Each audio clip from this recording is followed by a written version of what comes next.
If you've made it this far, then perhaps you want more than just the playthrough and want a more detailed guide of how to play this solo, a lesson, if you will. So I'm going to try something new here. What I intend to do is create a series of videos which assist guitar players in learning songs by ear, to learn to play things by ear. And that's to improve the speed at which you learn things, and more importantly, to improve your musicality. Now, I'm making the conscious decision not to provide any tabs. Instead, I'll equip you with the skills to take to the next cover you learn, or that next improvisation attempt you make, the next riff you write, whatever. And I plan to do this basically by guiding you through the playback you just watched. So we're going to do that with the solo you just watched, and also with the rhythm part. I'm going to start with the rhythm part because I think that's particularly important for Paranoid. I think we're about the right place here, so let's just have a listen to that opening riff.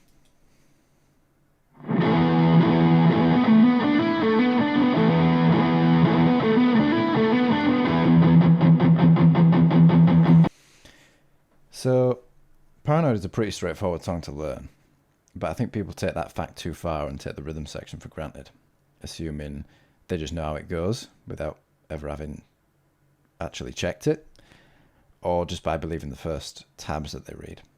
But I would say just remember that a tab is just some person's idea of how the song goes. It might be accurate, it might not, and many times they're not accurate. Even officially published ones are often wrong.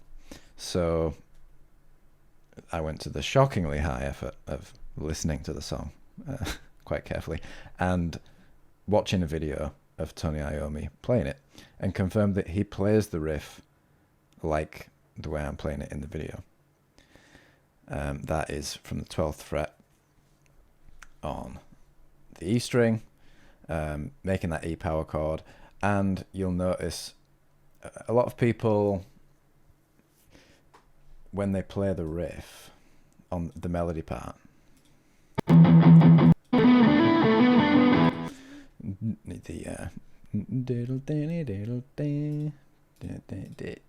they'll do A, B, D, E twice, but you'll hear on the recording that it doesn't sound like it does that, and that might be sometimes because it's missed.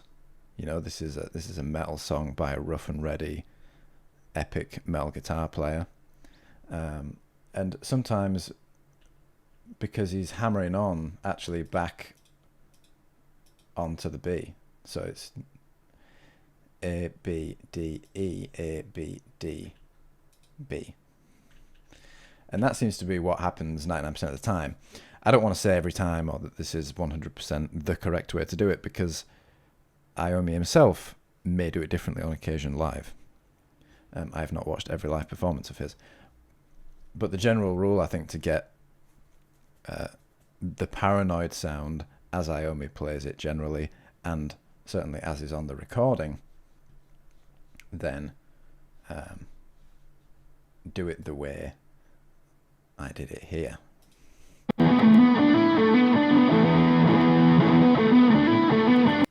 And you'll notice here, I don't pick going back to the B. So it's A, B, D, E, A, B, D, hammer on the B. You'll notice on the recording that note sounds weaker because it's not picked. So that note there, it's gonna go down there. It's not going to be picked here. So you'll see that now. So I went straight to playing the chords instead.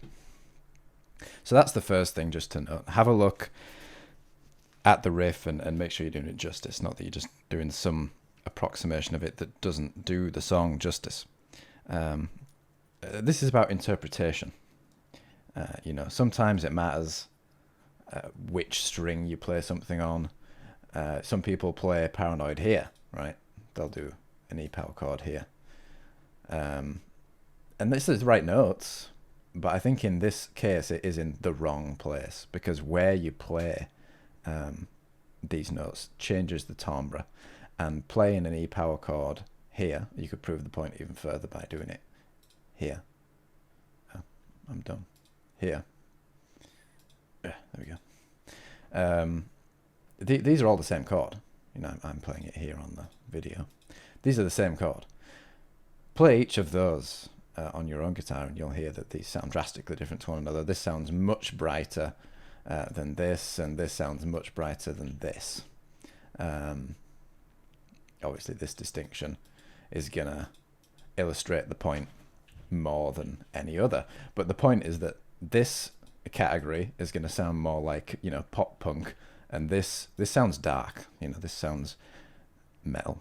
And Sabbath is heavy metal, so I think we need to do it here on this occasion. There are other occasions in different songs where string choice or the choice of which fingers you use, you know, the fingering patterns that you use, are optional and really just do whatever's easiest. But in this case, don't. Let's stick to what the writer of the song intended, because it really does alter the sound. So with that in mind, let's go on to the verse, which is quite straightforward. It's just an E power chord down to a D. And then we go to, we flip over the strings here. That's quite a, you know, relatively straightforward thing to do. But then I think another thing that people often get wrong is this next bit, which I'll just rewind again.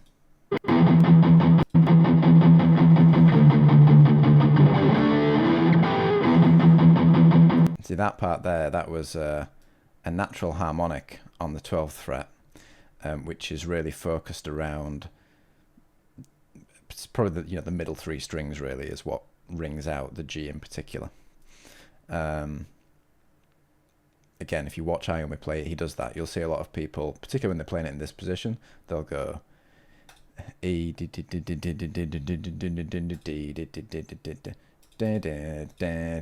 they go back up to where they left off on the G. They'll replay the power chord that you originally played for the they'll go back to where they started, but that's not what happens. And you can hear that last iteration of the G doesn't sound the same as the one that he did prior. And that's why. It's because they are natural harmonics. So that's another thing I'd pay attention to that may or may not be right on any tabs that you've looked up. So carrying on.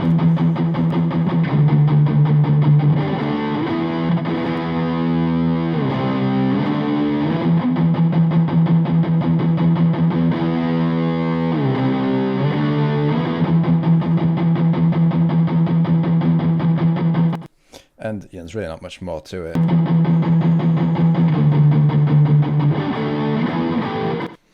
Again, that harmonic there.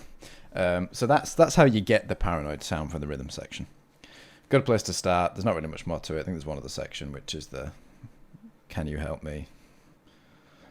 But they're just the same chords as before, so we don't really need to go over that. On to the solo then. Let's have a look at the fast playthrough that you just saw. In fact, we'll do it all with the slow playthrough. Yeah, we'll do that. So I think the first thing to notice here, I mean, you could have made an educated guess based on the rhythm part as to what key we're in. And of course, it's probably the most popular key in all of rock, perhaps in all of guitar playing, for a perfectly valid reason, that the all the open strings, you know, if this is a fret 0, I suppose, fit in this key, and that many of our marked fretted notes do, the 12th fret does. You've got a good range of kind of ergonomic friendliness and visible friendliness on the guitar that suits itself to this key. The 12th fret on the E string, I'm sure you all know, is an E. So when we were playing that rhythm part again, just before we do move on to the solo, because this is the kind of thing I want to demonstrate to you that will help with learning by ear going forwards. Finding where you are, you know, get a sense of perspective as to where you're starting musically, and it really narrows down the options of what could be going on. So you don't need to run to the tab book, or you're not in no man's land wondering where to start. Let's find our footing first.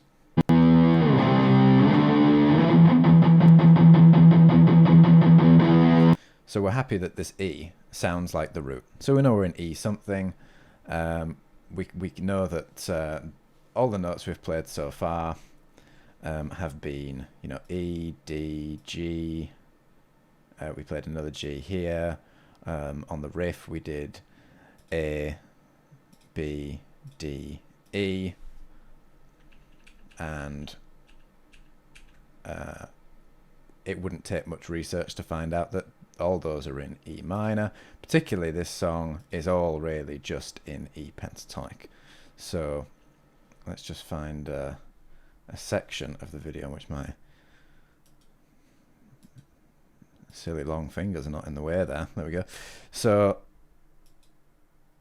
this is what we're looking at, isn't it? Many of you will know this shape very well. You'll have looked at it on tabs. This is the E minor pentatonic shape, somewhat sloppily drawn, but helpful to see on the neck perhaps.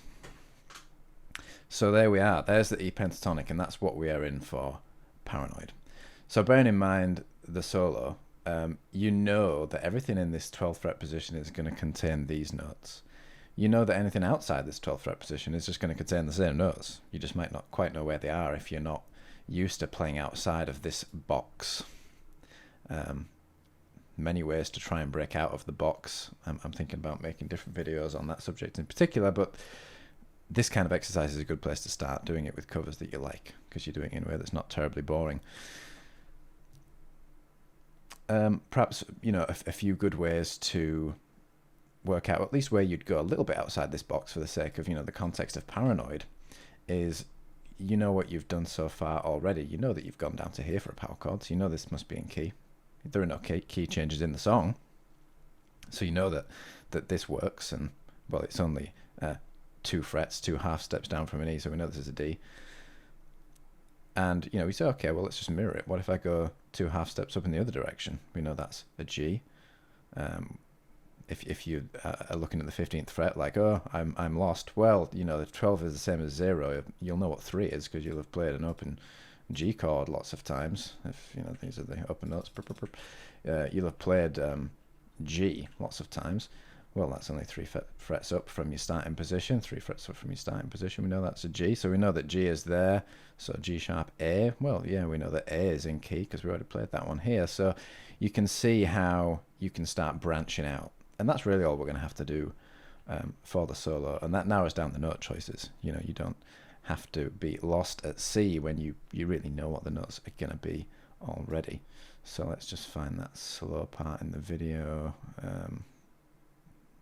I don't know why that's denoted rhythm, but you know, who cares? We're in the right place, it's fine. So the first thing to notice there, which is an important point, is that first bend is sharp, right? It's pretty much bending down from a G. We are starting on the 9th fret on the G string, and we've pre-bent not just up to the F sharp. You know, typically when guitar players bend a note, they'll either bend up a semitone or a full tone, and that's, you know, we call this a half bend, we call this a full bend. This is more than a full bend. This is like a 1.5 bend. You know, we're going from the G all the way down to the E, which is why it sounds a little different to your average bend. So let's just have a look at that.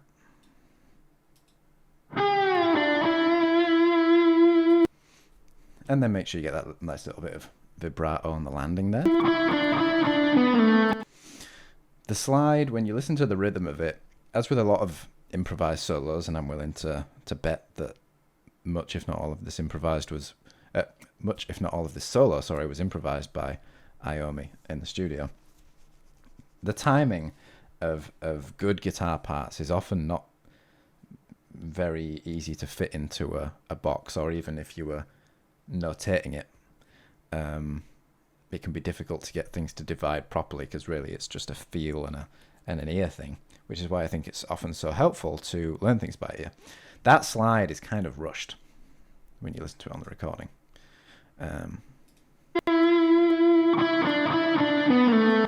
So that slide is not like a it's a it's a slightly rushed, and you'll hear that when you listen to it. So these are the kind of things I want you to, listen out for. Let's move on to the next one.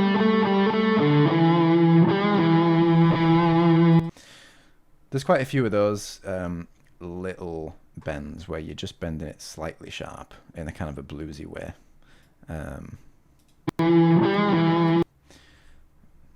You saw that one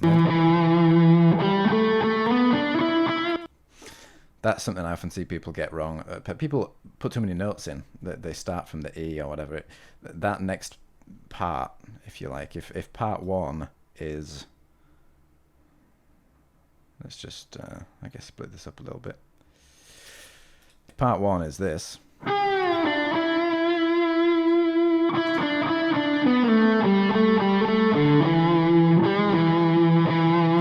lot of people kind of learn that bit first, if you like. It seems like a good place for the period to go at the end of the sentence.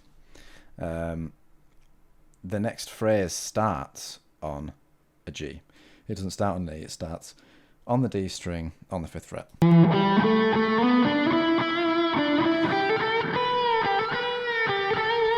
Again, those bends, you can take some liberties with them. You can make them slightly flat because it's got that bluesy, nasty kind of sound to it. So, have fun with that.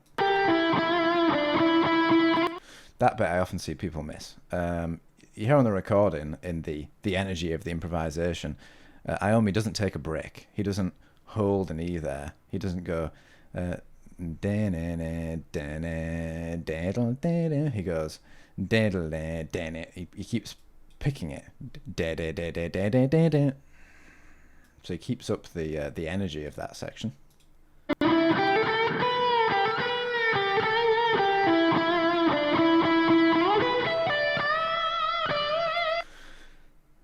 That slide, then we move up, and we, well, perhaps at this point, since we've moved away from what might be familiar to people as another obvious pentatonic shape.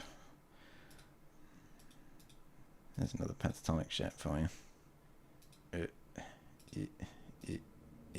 So we're in this place here. We know these are the notes that we have got at our disposal for the sections that we've just had. So if we just play that first part again.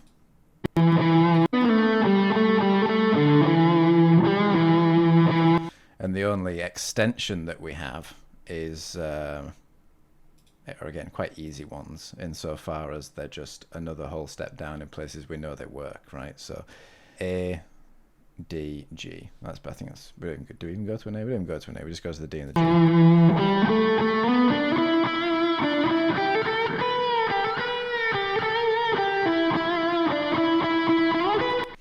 So then, we get away from that little section, and it might be just helpful to note here.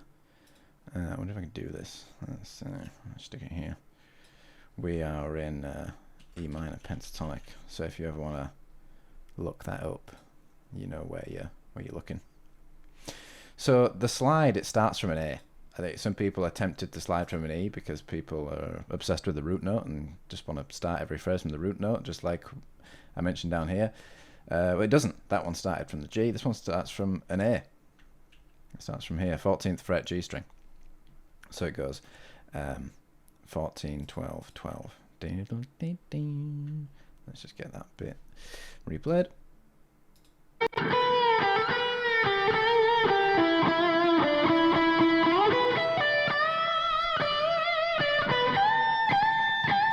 Now, this might be a controversial thing to say, but I think that this part is actually one of the hardest parts of the solo because it requires your intonation to be good. And so many guitar players have bad intonation. You're doing some nice full bends from the 15th fret on both the B and E strings. Make sure they're in tune. Make sure they've got a bit of tasteful vibrato, and it'll sound good. Promise.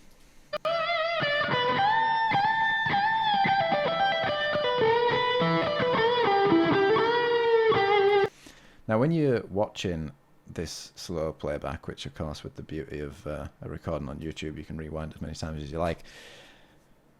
It does again seem to me that this is such an iconic song that you kind of need to get the melody right, because this solo, it being so well known to us all, is a melody. It's not just a flurry of improvisation with a general feel. It's something that we all know.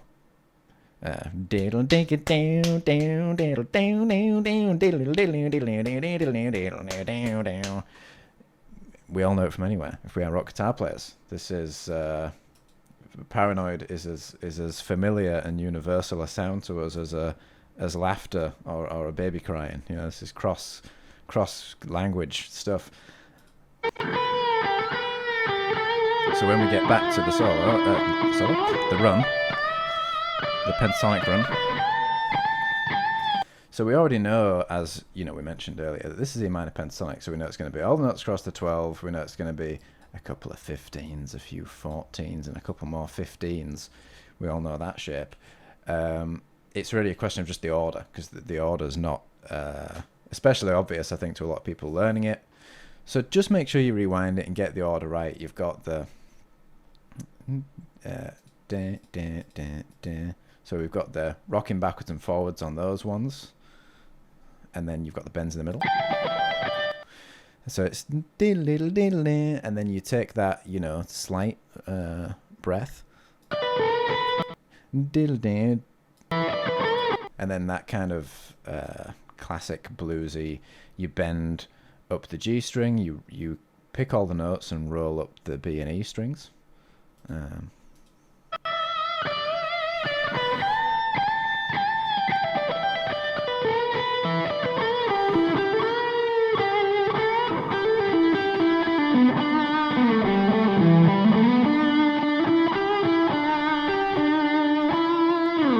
We know the notes that are in play. We know where we want the bends to be. We know where the catch breaths are. We know there's a catch breath on that B.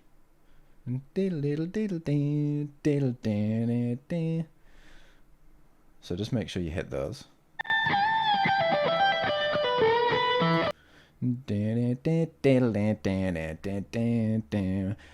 mean, what I'm doing now, humming it along, is probably a good exercise for you to do as well. If you know where the solo is going to go in your head before you even start playing it on the guitar, then you know you've got another level of confirmation, right? That what you want to hear is what you're actually hearing, and you're not blindly trusting some person's playthrough. You know, who is this guy on YouTube? He could be wrong. You're not trusting some tab. You are convincing yourself, and therefore you're making your own playing more convincing. You'll never own the song. The song is somebody else's. It is a Black Sabbath song, but you'll own your own playing if you believe in it and you are hearing what you want to hear. You've convinced yourself, then you'll convince other people. You're not going to convince other people of your own playing if you're not convinced by it by yourself. And you hear that a lot with these runs where people go, "Man, that's kind of, I know it's an E minor pentatonic run. I know it's something." It just ends up some kind of an E minor pentatonic mess in this general area, going backwards and forwards on a lot of E pentatonic notes. But that's not what it's about. It's not about robotic muscle memory to try and fluff your way through an Iommi solo. It's doing it justice. So let's just have another get through that last part.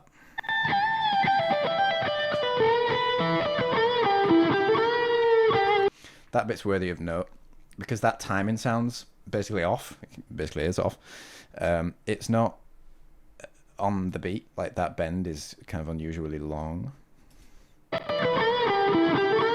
It's not down down. It's down down down diddle down diddle. So he drags that note and then has to kind of catch himself up a little bit afterwards. And you'll notice that it's probably actually easier to hear on the fast version.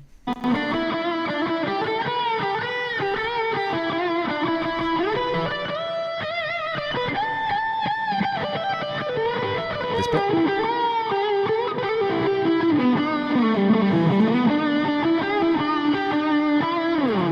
So you'll notice that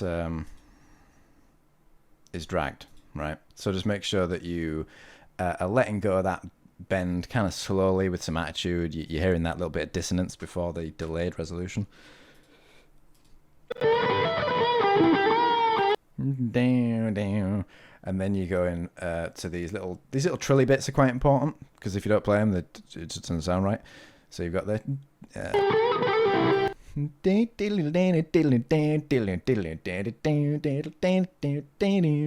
again, if you know them in your head, if you know where the shiggity jiggity jiggity, it's that little, 3 notes squished in, that little triplety feel is ubiquitous in rock, particularly in the 70s and the 80s. Anybody who's an Iron Maiden fan, who's listened to 1,000,001 Gallops, that is a satisfying little rhythmic grouping in this kind of music in particular.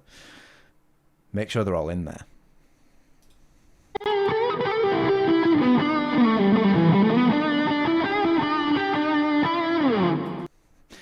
And that's it, really. There's not much else to it. So I hope this has been somewhat helpful.